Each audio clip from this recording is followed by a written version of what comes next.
कभी बड़ी खबर, कभी तेज खबर, कभी ताजा खबर, कभी पहली खबर। इस शोर और भागम भाग में दब जाती है असली खबर। पहुंचता नहीं पूरा सच आप तक, लेकिन ये शुरुआत। उठाएगा हर हकीकत से पर्दा, लगेगी सच्चाई और भरोसे पर मुहर। एक बार फिर आपके हक के लिए बुलंद करेगा आवाज। नमस्ते, आप सभी का स्वागत अभिनंदन करते हैं हमारे बातचीत कार्यक्रम में। बात करेंगे रीवा से के गुप्ता जी से, कृष्ण कुमार गुप्ता जी इनका पूरा नाम है। बहुत बहुत स्वागत आपका हमारे चैनल में। धन्यवाद। बात करेंगे आपके राजनीति सफ़र से कि किस तरह से आपने राजनीति सफ़र चालू किया अभी तक। अपन लगातार यूथ संगठन से हम लोग जुड़े थे। सामाजिक संगठन बनाया था रीवा में बैस तरुण सभा, जिसमें किसी दल को जिताने हराने का कार्य अपन लोग जो अच्छा प्रत्याशी लगता था उससे हम 2003 से चालू किए और 2000 जो भी अच्छा लगा 3-8 में लोगों ने उनको समर्थन सहयोग किया। 2009 में हम लोगों ने देवराज सिंह पटेल को यहाँ बसपा से भी संसद को चुनाव जब आया तो उसको समर्थन किया, जिताया। और माननीय देवराज सिंह सांसद रीवा ने हमको 2013 में रीवा की विधानसभा क्षेत्र 74 से विधानसभा का टिकट दिलाया, जिसमें यहाँ पर रीवा की जनता ने हमें स्नेह प्यार देकर 23,996 वोट, दूसरा स्थान हमको रीवा में मिला हुआ था। जैसे 2013 का चुनाव को लेकर देखा गया था, लोगों में चर्चा भी थी कि बहुजन समाज पार्टी से के गुप्ता जीत गए, हाथी भी तैयार हो गई थी। वो पूरा मामला क्या था? फिर सुनने में आया था कि 1 वोट से आ रहे, फिर वहाँ कुछ बहसें हुई थी। क्या पूरा मामला था ये? उस समय जनता जनार्दन की तरफ से पूरा एक चुनाव की गिनती में 1 महीने बचे थे, तो जनता अपना ऐसा जनादेश लग रहा था उनको कि इस बार बहुजन समाज पार्टी रीवा के गुप्ता चुनाव जीत जाएंगे, और जीते हुए थे। क्योंकि सीआईडी रिपोर्ट और सरकारी रिपोर्ट जो भी कह रही थी 44,000 की पार कह रहे थे कि आप वोट पा रहे हैं।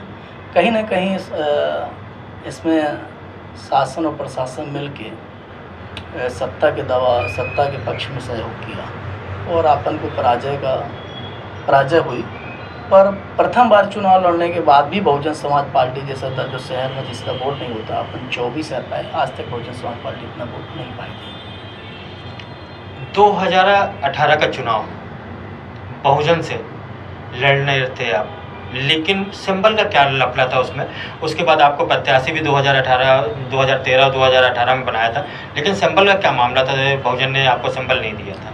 2018 में निश्चित तौर पे अपन चुनाव में मजबूत हो गए थे, क्योंकि जब पहली बार में अपन सेकंड नंबर आए तो अपन दूसरे बार के चुनाव में पूरी तरह से अपन मजबूत थे। और विरोधियों को ऐसा लगा जो सत्ता में पार्टी है कि के गुप्ता इस बार जीत जाएंगे, उसने पूरी ताकत के लगा के मेरे सिंबल को रोका और मेरे पार्टी के बसपा के लोगों को मैनेज किया गया, जिसके कारण हमारा सिंबल नहीं आ पाया। हम चुनाव बसपा से नहीं लड़ पाए।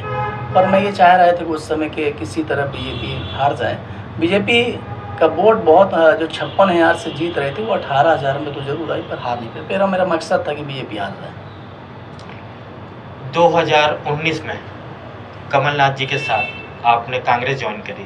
कांग्रेस ज्वाइन करने से आपको मजबूती और भी मिली।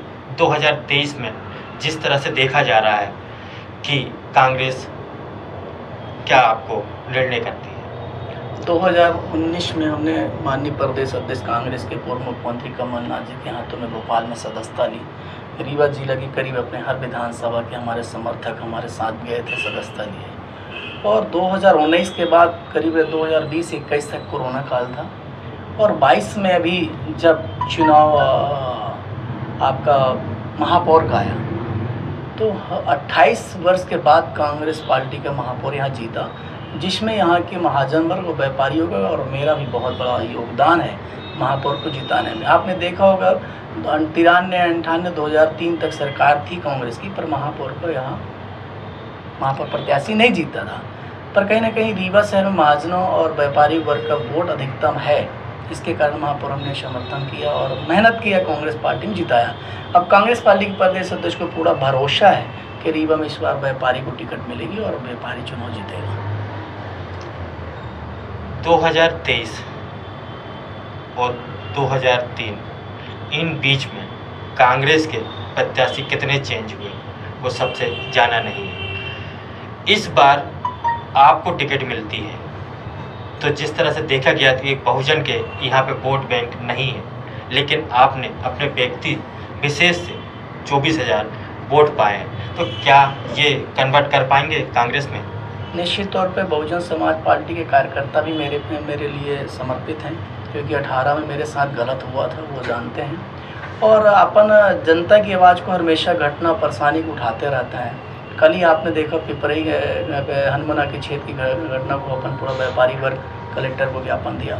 तो निश्चित तौर पर ज़मीन में हम लोग काम करते रहते, जनहित में करते रहते हैं। अभी अपन ने बीजेपी के जितने भी भ्रष्टाचार यहाँ पे हुए, हमने जनसंवाद के माध्यम से 1 महीना 10 दिन करीब 40 चौराहों पे हमने जनता के बीच में जाके बीजेपी के कुशासन को हमने सबको बताया। और इस बार अगर कांग्रेस पार्टी रीवा में पूरा मूड बना चुकी कि इस बार व्यापारी वर्ग को देंगे, मैंने भी आवेदन किया, मुझे उम्मीद है कि मुझे टिकट देगी और इस बार व्यापारी पूरा समर्थन देगा। हर जनमानस आज भारतीय जनता पार्टी से त्रस्त है और इस बार पूरे प्रदेश में सरकार बदलने के मूड है, जिसमें रीवा में भी बदलाव कर रहे हैं। जिस तरह से मुख्यमंत्री शिवराज सिंह चौहान महिलाओं को 1,000 रुपये बहना लाडली योजना से चला रहे हैं, वहीं कमलनाथ जी ने 1,500 रुपये देने का हुआ, फिर जैसे ही 1,500 कमलनाथ जी ने बोला तो वैसे ही इन्होंने 3,000 रुपये कर दिया। तो फ्री की रेवड़ी बांटने वाला कोई ऐसा तक नहीं लग रहा है आपको? देखिए, भारतीय जनता पार्टी की सरकार 19 वर्ष हो गए और लगभग मेरे ख्याल से उस 19 वर्ष में अधिकतम मुख्यमंत्री शिवराज सिंह चौहान ही थे। अभी तक उनको बहनों को याद नहीं आया। आज आपने देखा है कि मध्य प्रदेश में सबसे ज़्यादा अत्याचार महिलाओं के साथ हो रहा है। मध्य प्रदेश में बलात्कार का नंबर 1 प्रदेश बन चुका है। सरकार किसकी? भारतीय जनता पार्टी की। तो जनता ही समझ रही है। वो अच्छा वो दे कहाँ से रहे हैं? महंगाई की मार तो हम पे कह रहे हैं, बिजली के बिल रोज बढ़ा रहे हैं, सरसों का तेल देखिए, आप दाल देखिए 200 रुपये किलो है। तो एक तरीके से आप मुझे 1,000 रुपये महिलाओं को दे के ये जो गुमराह करने का काम कर रहे हैं। अब मध्य प्रदेश की जनता समझदार हो चुकी है और शिवराज सिंह चौहान के चेहरों को तो 2018 में ही जनता ने नकार दिया था और इसी कारण कांग्रेस आई थी। अब किस करे वो छलबल करके दोबारा सरकार में आए हैं, पर इस बार तो उतनी भी सीट नहीं आएगी मध्य प्रदेश में, क्योंकि विंध्य क्षेत्र में उस समय सबसे अधिक बीजेपी की आई थी, पर इस बार विंध्य क्षेत्र ही सबसे ज़्यादा देगा कांग्रेस को सीट, क्योंकि सर्वे बता रहा है कि 55 सीट से 70 सीट बीजेपी आ रही है और बीजेपी जबकि उस समय आपके 18 में 107 सीट पाई थी। तो ये पूरा नेतृत्व बीजेपी का जान चुका है कि सरकार यहाँ इनकी बीजेपी की जा रही है। बहुत 20 साल हो भी चुका है, जनता उब चुकी है। कांग्रेस की छवि है साफ सुथरी है। माने अपने कमलनाथ जी के एक बार जनता पूर्ण बहुमत के साथ मध्य प्रदेश सरकार को देखना चाहती है। ये थे हमारे साथ कांग्रेस के गुप्ता जी, जो बहुजन समाज पार्टी से 2019 में कांग्रेस ज्वाइन की है और बहुजन ऐसी समाजवादी पार्टी थी जिनके कार्यकर्ता बहुत कम के बराबर थे। क्या रीवा विधानसभा से के गुप्ता जी क्या कन्वर्ट कर पाएंगे कांग्रेस तरफ, ये देखने वाली बात होगी। रीवा से के गुप्ता जी के साथ नमस्ते।